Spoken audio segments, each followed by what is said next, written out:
Are you a parent wondering if you're doing right by your kids? A therapist looking for real-world applications and working with children and their families? A teacher trying to navigate educating the whole child in today's world? Then this is the podcast for you.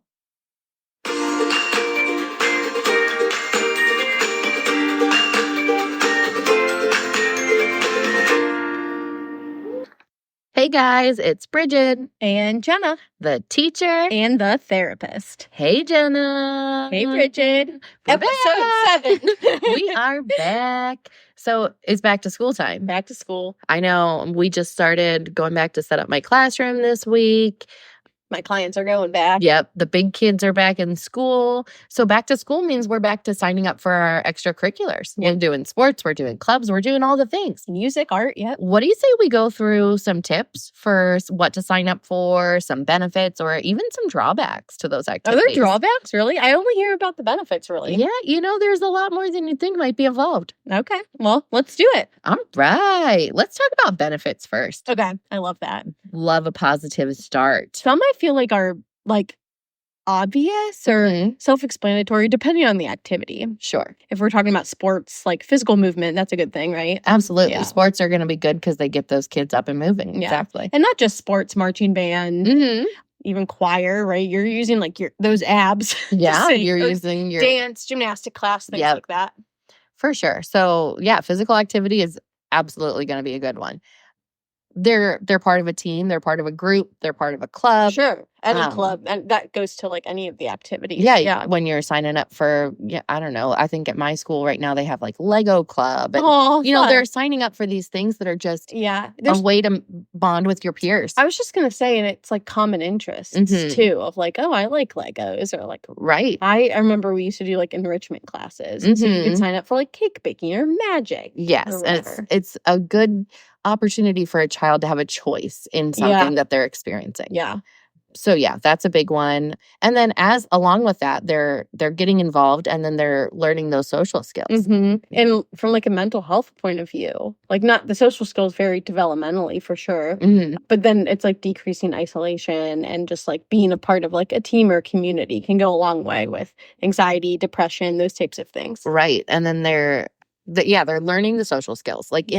In school, yes, you're learning some social skills, but more you're learning how to sit and how to I was function and gonna how to follow say, rules. how And to so when behave in a you're classroom. outside of school, you have those moments that you can really learn how to interact with your friends, how to give, how to take, how to lead, how to follow, and when to do those when things to as do well. which one. Yeah. Right. Mhm. So it's not something that we really teach so much as children just learn it through those experiences that we give them. Yeah. Sports in particular and other activities really increase confidence too, Mhm. because it's I can do it. I'm working hard. I went to practice, or I've been practicing my instrument. I've been Mhm. doing a lot of my drawings, and now I'm seeing the impact, and I scored the goal, or I got into the art show, or Yeah. whatever. I got the lead That pride in the that play. they feel. Mhm. Yeah. I just saw a thing, I don't know if it was a commercial or a meme or something, because, the Olympics just happened, Yeah. right? And it was showing a child doing gymnastics, and said the odds that she'll be a future Olympian is 0.0001%. Sure. The odds that she'll be a hardworking, determined adult, 100%. Yeah. So There's just life skills that Yes. you learn through sports and activities that are transferable to work, Mhm. to relationships, to adulthood, and Exactly. as you grow up, the teamwork, right? If you work a lot of jobs, you're talking to people, or you're working as part of a team, and how do I Mhm. do that, and when do I take the lead, and when do I take a step back? And it's funny because in the classroom, when you assign those team projects, right? Everyone kind of is oh, Yeah. hate this, whatever. But then when they go out onto the football field, they have no problem with it. Sure. And so it's a moment for them to learn those team working skills that we're trying to bring to the classroom, Yeah. but it's a really, a natural way for them to learn that, because when you're out on the soccer field, you know you want to kick the ball to your other teammates. Like, they're going to score the goal because they're open right now and you're not. You want your team to win, so you want to kick them the ball. Yeah. And so it teaches that, like, selflessness even. Yeah, that absolutely. Being part of a team is working together. Right. So Going back, way back, of like, that's a natural consequence. If you're not passing the ball because you're being a ball hawk, then they're not going to want to pass the ball to you. Right. You're going to have some like some conflict resolution to do, which is another life skill that you're learning, right? Or even with the opponents and like rivalries. High school rivalries get intense. Yes, they or do. Grade school even. Yes. I don't think my brother would mind me sharing this. I'm going to de-identify the other person, but we went to, feeder schools. And so in 8th grade, he was playing against another school in football. And my brother and this guy were just going at it. And my aunt, who knew both kids from teaching, and of course my brother, was like, you two are going to be best friends next year. And they're like, no. And of course, they went to freshman year. They're on the same team. And, my brother just went to the other person's son's first birthday party. So it's like, now they're like friends, right? They're at their weddings and they're raising kids together. And then you do become part of the team, or the same team. Or even then my brother we have a huge, high school rivalry here. It's ugly. Brigid's brother went to my rival school. I know. What is that? And the rival to Brigid's school as well. So it was huge. And again, my brother played football. He was very competitive. And then they went to Ohio State and he was like, oh my gosh, someone else from my hometown. And you cling to each other. So even the opponents, I think you learn how to be a sore loser. No. Sometimes. No, that might happen. You learn how to be a good loser and not being cocky when you win, like all of those types of things. Yeah. And some of that, I mean, this is going to sound almost silly in comparison, but like they also learn that when they're watching the sports. Like when you're watching those college kids or those professional football players or the basketball players, or, you're watching the WNBA, like you're learning things from them. My brother and I were just joking about the women's volleyball in the Olympics, which, first of all, let me tell you how much I love that. Women's volleyball is my new obsession. Is it? Okay. So, it's so fun to watch. But even, like when you're in Little League, they go down and do the high fives. Sure. And they were like, they would go under the net and they would do the good game, good game. But it was always two hands. Like they would like handshake. And we were like, that means they really think you did a good job. Like one hand is like good game, good, like loser, whatever. Yes. But they were like two, like really like good like, job. like the holding on to the hand. Yeah. That's funny. They were so passionate about telling their opponents good job. So yeah, it was great. Until the end when we lost. And that was... Spoiler alert. No, I'm kidding. Spoiler alert for the Olympics that ended a few weeks ago. Shout out, though, the Paralympics are starting on Sunday, the 25th. Hey, that's awesome. Yeah. Yeah, I think that was last week. Oh, right. Turns out we record these early, so the Paralympics already started. Never mind. You should watch them, though. Hopefully you've been watching. Yeah. One thing that really, and I know we were talking, I mentioned confidence, but on the other end of that, what if you don't get the lead in the school play? What if you ride the bench? What if you don't make varsity your junior year of high school, or you don't make the team at all? Right? Does that mean that that's like, it's a moot point? Like you didn't make the basketball team and so you didn't learn. So you didn't benefit from that? No, you definitely benefit from that, Yeah. because you're learning how to handle that disappointment, how to work through that frustration. Yeah. How to... Maybe you're just going to say, okay, this isn't for me. I'm going to try something else. Yeah. Maybe you're going to say, no, this is really it for me. And you're going to buckle down and work even harder. And I'm going next to year do like a private, like, I'm going to get like a trumpet tutor or whatever. Yeah. Whatever it is that you're going to work even harder at it. Yeah. Or like I said, maybe you're like, I really didn't like this. And that's why I didn't make the team, because I had no passion for it and they could tell. Right. I'm going to find something else I want to do. Right. Maybe I want to be in the comic book writers club. I don't know. It's probably a thing.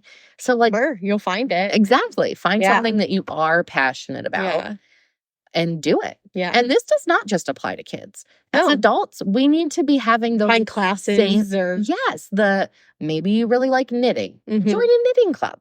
Yeah. Maybe you like books. Book club. My book club is one of my favorite things. I love my book club. Yes. Yeah. Different book clubs. But Yes. If it like anything, if you really like cars, you can go to your car shows or what, like find those things that you're passionate about, because then you're still making those same friendships that we were talking about kids need. Right. And we need them too. And sometimes it's a lot harder as an adult, you know, because you're not just like in the proximity at school. Right. Or living in a dorm or whatever it is. Yeah.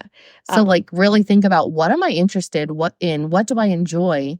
And then doing more of making that be something you can do with a group. So. Yeah, absolutely. I mean, and even that can go into like with parenting of like finding a story time or like how, so that the kids can socialize, but also so that you can like get out of the house and talk with other adults and whatnot. So, yeah. And even like going back with that like frustration tolerance and like tolerating disappointment, I think things like not getting the lead in the school play or not, you know, making the team can also promote those social skills of like, but this person did. This person made the team, or this person got captain and I didn't. And like, how can you feel proud for them or like excited for them? Right. And like, yeah, I want to be able to also support my peers and my teammates and whomever else. Yeah. And of course it's okay to still feel that disappointment, that frustration, whatever it is. Yeah. You can be disappointed and sad for yourself and happy for someone else at the same time. And that's something that I think a lot of us struggle with. We think if I'm sad for me, then that means I'm not happy for you. Or if I have to be happy for you, then I'm not allowed to feel sad for myself. It's a good dialectic. And it can be for anything, like for absolutely anything in life. If you're, I don't know, if you're trying to buy your first house, right? And your best friend just bought a house. Yeah. You can be happy for them and sad for you that you haven't achieved that goal. You haven't gotten it. You can be both of those things. And children can learn if we learn that at a young age. I can be sad that I didn't make the team and proud of my best friend at the same time.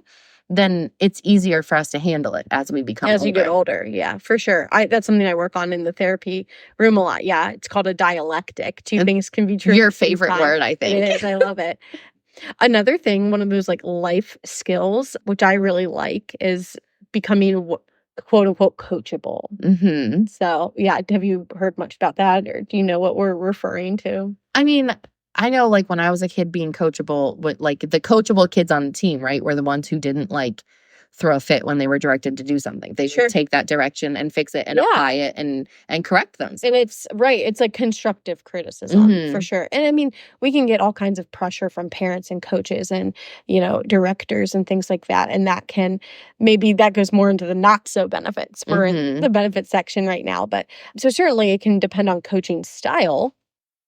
But yeah, like certainly how constructively can you take criticism of like, so that you can get better and you can make more shots and you can like, or how much you got to practice, right? Like Michael Jordan has that like famous quote of like, he's missed more free throws than he's made. Of course he has, because you have to practice a whole lot to make as many as he's made. Well, and what's the Wayne Gretzky?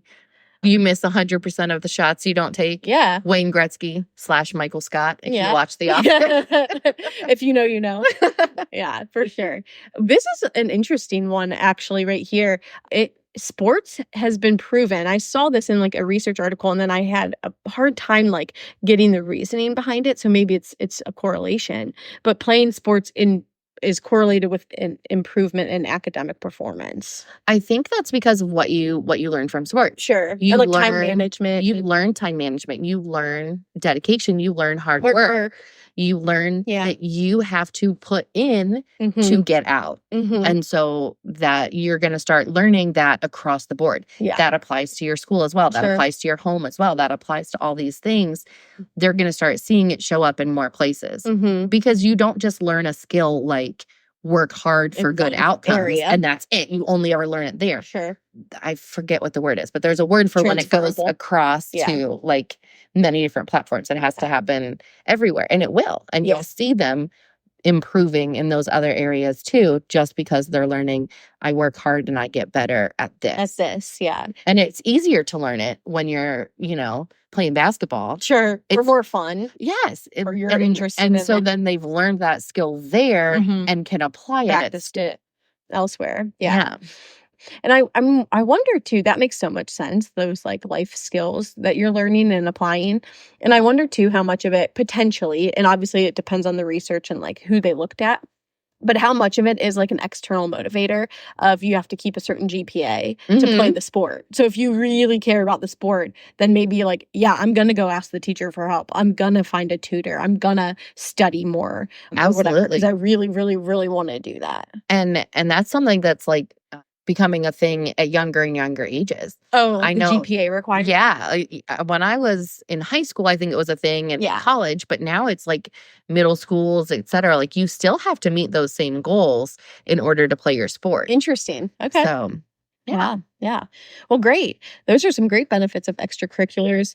What might be some drawbacks? So I think this is funny because we said that this was a benefit, but time management can be a drawback. It can be tricky, right? Yeah. And we talked about last week of like, particularly with teenagers or as the kids are getting older, preteen and teens, is like their whole like system is delayed. And so they don't get tired until later, and then they have to get up early.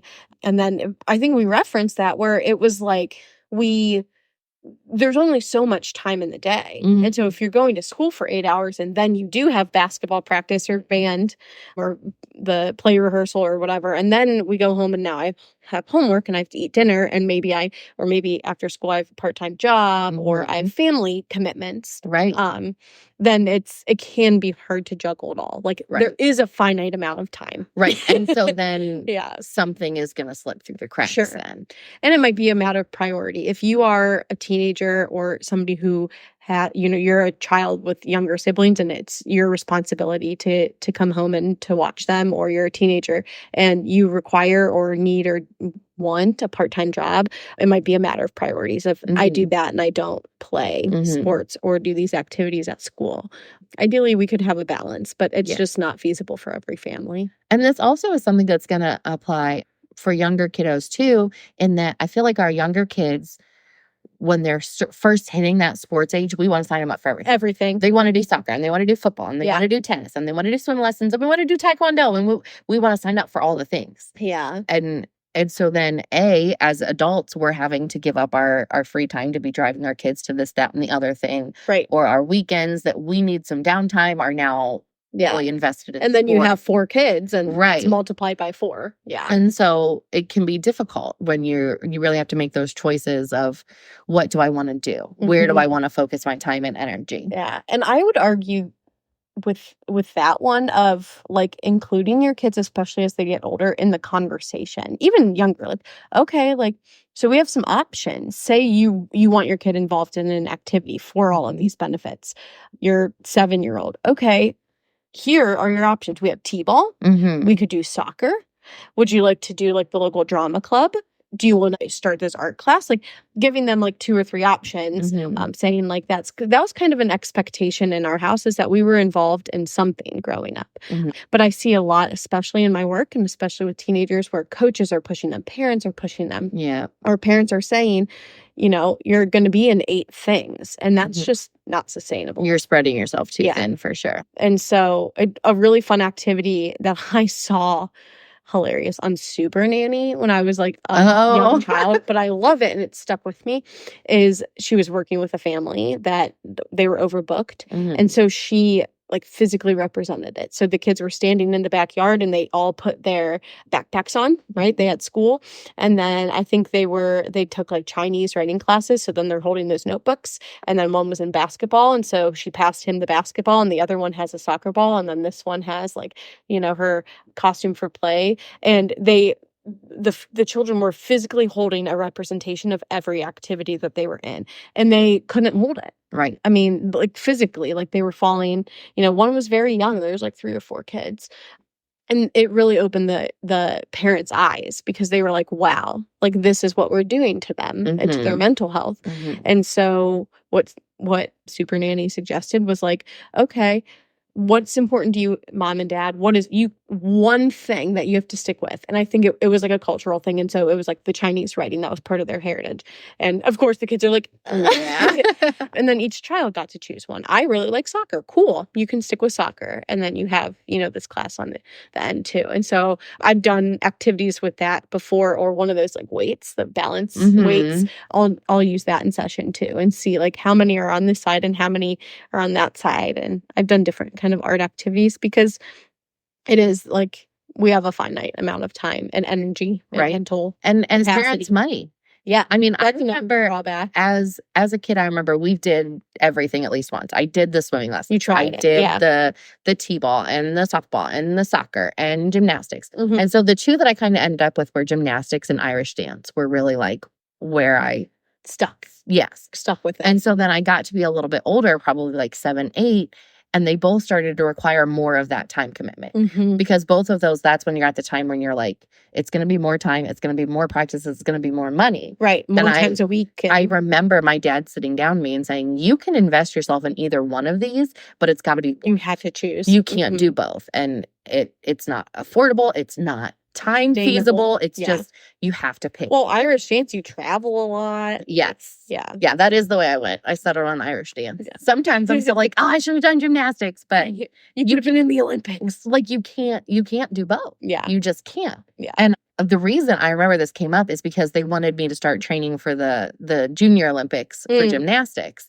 And that's when you really do like the traveling and the competitions. Sure. Yeah. And also obviously Irish dance is doing competitions. I mean, Dad was like, you can't compete in everything. Right. Even if you did, you wouldn't be your best self. Sure. Because you have to really devote yourself to be both of them. Yeah. So, and that can be a drawback when you're doing those Junior Olympics, those JO sports. They're expensive. Number one, the travel, and again, if you have 3 or 4 kids at home, how are we doing this? If Brigid is traveling every weekend for Irish dance, like who's taking care of the other kids, or how is she getting there? Right. Yeah, for sure. And 2-parent households are obviously going to have a benefit there. It's a little bit easier. That they can kind of split, divide, and conquer, so to speak. But if you're a single parent family, then you really have to make those choices. Yeah. And then it gets into, how do I really invest in child A and now child B doesn't get their activity? Like, right. How do we make sure that it doesn't turn into like, okay, Brigid, you pick between, activity A and B, but now what about the other person? Right. Your brother, your sister, whoever. Like, it's okay. How do we balance that? Because it's not fair that we just say it to one person, one kid. Right. Yeah. Definitely. And going along that, just like the money, right? Yeah, to play the JO sports, the travel but ball then the and all that. Uniforms or the costumes. But then, even at school, when you're signing up to play football through your school, you're paying a fee. Yeah. And sure. And then the equipment and then you need a sports physical. Like it does add. It does. And you need new cleats. Kids are growing out of shoes every year. Yeah. So playing sports or being in those extracurricular activities is a privilege. Yeah. And so we want our kids to kind of recognize that too. That this is not something that is just you are being able to receive a gift of doing this basically. Right. And so then you devote yourself back into it.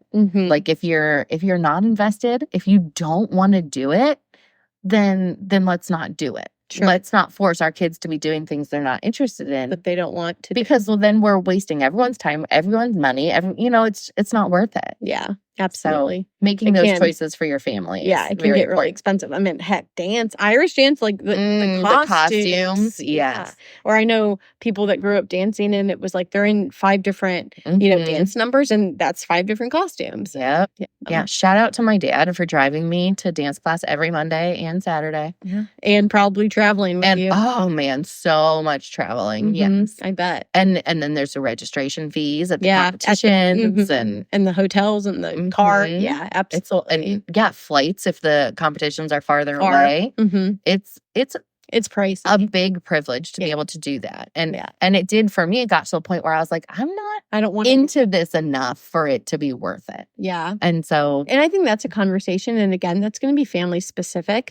We had like the rule, the guideline in our household, we don't quit mid-season. If at the end of the year, if at the end of the season, you don't want to do basketball next year, fine. That's fine. Absolutely. We're not quitting in the middle of the season. And obviously things might be different. If it is taking a severe impact on your mental health, if there's a physical injury or illness or family priorities change, sometimes it happens. Right. In families, it works. Different things work for different families. They might just have different expectations. Yes. But the idea that we're trying to teach there is you committed yourself to a team, and now other people are counting on you too. And it's affecting them. We don't want to let people down, and all those life skills. Yes. About the dedication and commitment. When you've said I'll do this and someone's taking your word for it, your word needs to hold value, and that needs to be true that you are doing it. You're going to do it. Yeah. Yeah, absolutely. And that's why it's great too when you've got those younger kids, like preschool to young elementary, that they have all these different mini sports camps, but you get to try the different sports and kind of see before you fully commit them to a year of soccer where they're not even going to get out on the field. They decide that they don't want to do it. Yeah. Whatever that is. Yeah. So that's a big risk. And then obviously something you just mentioned, like if there's an injury, there is a risk of injury when you're doing almost any sport. Yeah. And different activities, even, I know I keep saying the same ones, but there's going to be risk if you're doing chess club. Those finger cramps, man. Right? No, but I was thinking, a play or marching band, things like that. Or even I think about, we just had the big Hall of Fame parade, and it's 90 degrees and they're in their band uniforms, or they're cheerleading in the long spandex, black, and they're out there, and that's a long parade. Oh, yeah. And so even heat stroke, even things like that, just being outside, and obviously that's it is a benefit or drawback rather, and it's something to be aware of. Obviously you want to be cautious with that, but there's health risks potentially, which is why a lot of those require physicals ahead of time. Yeah, for sure. I mean, we were watching the parade and saw someone get physically ill because they were just hot. Yeah, they were tired. Or the amount of cheerleaders, every time a group of cheerleaders would go by, everyone would be like, do a flip, and so these girls are flipping the whole 2 miles into a field trip into a parade. Sorry, teacher brain. Yeah. They're 2 miles into this parade march, and they're out here doing round off, back handspring, back tuck. There's a risk there, especially because you're on the blacktop. Right. You could fall. Exactly. It's hot on your hands. Or you're playing football. There's obviously risk of concussion, of course. Risk of any body injury. There's a reason that ambulances sit there at high school games. Football is a big one. I mean, I think soccer too really is a big one. Yeah, because for concussion. It's physical, right? In soccer, arguably, I mean, you don't have protection, so you're running in. If you run into someone, you're really hitting heads. Yeah. Or I think my husband said that they're he ended up with concussions from heading the ball, which I think is now not even allowed anymore. Oh, really? Okay. I believe at under a certain age, you're not allowed to head the ball because of the risks in that. Yeah. Or we see it with professional football players who have had these concussions and have these now traumatic brain injuries just from this. And so it's something to think about starting from a young age. Is this where we want to go, or do we want to maybe pick a different sport? I always said, I don't want my kids to play football because to me, I hear that we're a big football family, and I hear that from a lot of people. Yeah. I just don't know if I want to have that risk. Well, and then my brother is a football coach, a high school football coach. Okay. And so he is obviously he wants his boys in it. He grew up playing football. My brothers all grew up playing football and lacrosse and all the things. And so now he's a high school football coach, and his kids are there, and his kids are all in football, and they're all they're all doing the things. That's what they like. But to me, it's just family specific. Yeah. For me, I'm not that into football. So I'd rather skip that and let my kids play soccer or golf or something. I don't know. And I think it's a balance too, because it's if the kid really wants to play and you're really concerned, how, and again, that's family specific. That's a conversation you have to have with any parents or guardians involved, with potentially the coach, with a doctor, if there's medical concerns, right? And really explaining to your kid, because ultimately, as the grown-up, you are responsible for their safety and their health. So if it's going to be detrimental, but also not limiting our kids, right? Right. So we don't need to let our fears and anxieties mean that if one of my kids came to me and really was passionate about football, I would have to consider, Okay. is this going to be worth it for you? Or that cost? Yeah, like, yeah. Because it might be. I don't know. But for now, for me, I'm not pro football, but who knows? Your kids are young. I just said I'm not pro football. I'm from Canton, Ohio, y'all. Whoops. We are pro football. Doesn't matter, everyone. Please DM us all your rage. But if kind of on like what I was saying, if the kid really, really wants to do it, on the flip side of that, if it is the parent or the coach or whoever that really, really wants to do it, another drawback that can lead to like overwhelm, burnout, right? That's something I hear from kids of like, it's not fun anymore. Yep. I used to love dance and I'm not having fun anymore. Yep. And then are we really getting the benefits out of it? If your kid's miserable, right. And that's something to reevaluate. And something that I heard this a couple years ago, and I think it was Katie Ledecky, who's, I'm sure, the swimmer. If anyone has heard. Hey. I know it was an Olympic swimmer, and I want to say it was her, but it might have been somebody from a past Olympics. But they said they were interviewing, and they were like, how did you stay so dedicated and blah, blah, blah. And it was a female swimmer, whoever she was, had said, I think her father was either very involved or the coach, and said, you can quit, but you're not going to quit on a bad day. Right? Okay. You're not going to have a grueling practice and then decide, I'm done swimming. I don't want to go back. You're not going to not get first place. And then all of a sudden, now I'm quitting. Like, he was like, you can always quit. You can, if you don't love this anymore, you can stop. But kind of similar to how my expectation was, you don't leave in the middle of the season. You're not going to quit on a hard day. You're not going to That's awesome. Yeah. I think that is really important. Yeah. Because it's a lot easier to quit when you come in fourth than when you win the gold medal. Yes. And I think that burnout and that mental health thing, since we just had the Olympics, obviously Simone Biles is all over right now, kind of like the poster child for sports mental health in sports, right? Because we had that, and Michael Phelps did a lot of that too, back in his day. Back in the day of Michael Phelps. I'm huge Simone Biles fan over here. Me too. Have you seen the documentary? Not. Okay, you have to. Everyone watch it. Oh my gosh, I love her. Love her. We'll tag her in this episode. No, I'm kidding. Shout out to Simone Biles. But like, there was some quote, she said something about being the best at gymnastics, basically, something about it. And she was getting hate for it. And people are like, how dare you say that, blah, blah, blah. But like, it's that confidence we talked about. Like, she had learned, like, she quite literally is. Right? She quite literally is. Yeah. And so why is she not allowed to celebrate that? Right. And so that feeling of like being squashed from others can be a drawback, or feeling like, oh, well, I'm never going to be Simone Biles, so I should just quit gymnastics now. Yeah. So those things are going to be there and could be drawbacks, but they also can be positive things that they've learned to work through those emotions too. As we've seen in the last 3 years with her, for sure. Yeah. It seems like there's like a lot of just like impacts on our kids' mental health, physical health. There's a lot going on. Yeah. What do you think? Is it worth it? Are sports worth it, considering all the pros and cons? I personally think so. Because like you were saying with the that commercial of like, yeah, right. It's the likelihood that you're going to go to the NFL or the Olympics is not huge compared to everybody in Little League. I know those don't correlate, but it's fine. Those are 3 different types of sports. It's fine. You're not going to the MLB anytime soon. But number one, it gives them a goal. It gives them a dream. Today was the first day of school. My cousin, had they're holding their little signs, and my 12-year-old cousin wants to be in the MLB. That's what he prefer the career. Right. And like, let a kid dream. Like the other one, the 9-year-old wants to be president. And I'm like, maybe he will. Maybe, the 12-year-old will be in the MLB and his brother is going to be president. Like, no.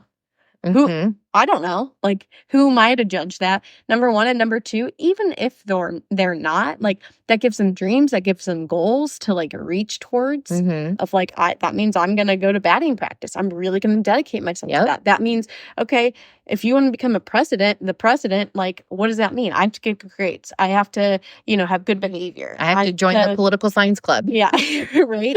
All of those things. Join the debate team. So, and me as an adult, I am not athletic, and I played sports up until high school. I tried out for basketball my freshman year and didn't make it. So, but up from 3 until 14, I played a ton of sports. And in high school and college, I was involved in a ton of clubs. And I don't do any of them now at 29, but and I wasn't quote unquote good. Right. But I enjoyed it. It was, and all of these things, right? It gave you a sense of community. Yeah. I was on a team. I was involved with things, or I was in the club. It gave me experiences that I wouldn't have otherwise had. And so, yeah, I'm not a pro athlete, but I still think that was like worth it to me. It gives them a chance to be role models too when you're doing those things. Because we think of, our famous athletes as the role models, but I have a young cousin. I'm one of the oldest of my cousins. So many of my cousins are in high school, college, just graduated. Yeah. So I have a cousin who's a college football player, kicker for his team. Okay. And my children have gone to his games, or they'll talk about, well, when he kicks the ball, so so far. He's a role model Yeah. to these younger kids, to my kids, as well as I'm sure the other kids on his team, the kids at the local high school. Like that you are almost more of a role model when you're that, because no, you're not on TV, but you're the one that they see in daily life. Yeah. You're the one that they see going to the football field before school, after school. Yeah. When it's hot, when it's raining, when it's cold. You're the one they see dedicating yourself to that. We see them on, going back to the Olympics, like on the podium, and that's great. But what you don't see is you don't see all the work. You don't see the diets and the missed social engagements. Yeah. And you might when it's somebody those lower level or someone personally. Yeah, those local team players, those high school football players, or the speech and debate team. You're putting yourself into that, and it is giving them a chance to be a role model for those other people around them. That is huge. Yeah. I didn't even think about that. I mean, and growing up, all the middle schoolers will go to the high school games and things like that, and they really they look up to those kids. Yeah, and then they learn how to do and be that for the next generation too. So I would agree. I think it's definitely worth it. Okay. As a parent and a teacher. Yeah, for sure. I think sign up for the sports, sign up for the clubs, do the things. I think it's just a great opportunity for kids to be kids together and to learn how to do something together, and they might love it, or they might say, I will never play basketball again. But that was an experience, and I don't know. I didn't know that I would never want to play basketball until I did it, or whatever it is, I didn't know I hated public speaking until I did a year of speech and debate, whatever it might be. And that's how I actually learned that I loved public speaking. Oh, really? Because I doing it. I did speech and debate, and I really wanted to be one of the ones that did the drama or the comedy, the acting. And my speech and debate coach was like, no, you got to give the speeches. The ones who literally just gave a speech. Recite the speech. Yeah. And she was just like, no, you have a gift at that. You have a talent at that. And I didn't know that, but that was how I learned. Right. And talk about improving self-esteem to have somebody that is sees that in you. It's no, at 15, I see that you'd be good at this. Yeah. And look, now I spend all of my time talking to small children. See, my dad says I became a teacher because I like to boss people around. I really became a teacher because I like to talk and people have to listen to me. It's also why I have a podcast with you. Yeah. Yeah. This was all Brigid's idea. FYI. Okay. So if we're doing sports, we're pro extracurriculars. Yeah. How are we going to manage that then? Yeah. How are we going to keep control of this? Yeah. What tips do you have? Going back to what we said of maybe choose one or two, or at least one a season. If your child wants to be a 3-sport athlete, that's great. But quite literally, I mean, and I know sometimes you literally are not allowed to do cross country and soccer or whatever. That would be a lot of because they're you can't. Their practices interfere or whatever. Yeah. But maybe choosing so if you're gonna do speech and debate was a big one. That was in the winter. And so you can't do basketball because it's basically the same level of commitment. So maybe choosing one or two, depending on what it is and the commitment level. I'm trying to make it a written or visual schedule. I see those families with the big calendars in the kitchen, and you need it.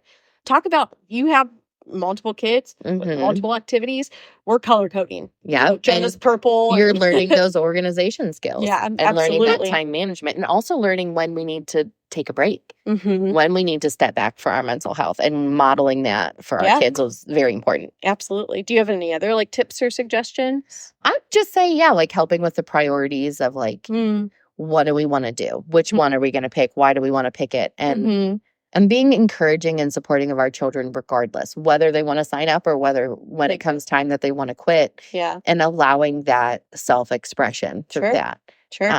Obviously, like we talked about, not necessarily letting them quit mid-season, but supporting them at the end, you know, and okay, you've done that and you're satisfied with what you've done, and then we can move on. Okay, great. Yeah. Do something else. Something else, or you can do whatever. Yeah, absolutely. For sure. So shout out to our parents for making us do all the things, for driving us everywhere, for paying all the fees, all the entrance fees. All the fee. Yeah. Shout out to them. All right. Any final thoughts on sports and extracurriculars? I don't think so. Just go out there and do it. Have fun. Do your best. Have fun. Yeah, that's what's most important. All right. See you next time. Bye.